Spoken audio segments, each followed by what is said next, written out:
अस्सलाम वालेकुम, क्या हाल है आप सबका। उम्मीद करके आप सब खैरियत से होंगे और अल्हम्दुलिल्लाह से हम भी बिल्कुल ठीक हैं।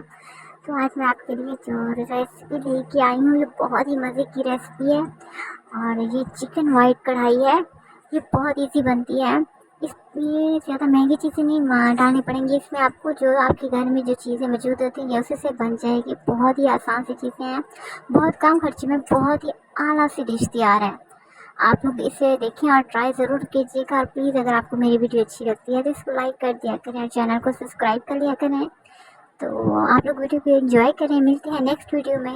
अल्लाह हाफिज़।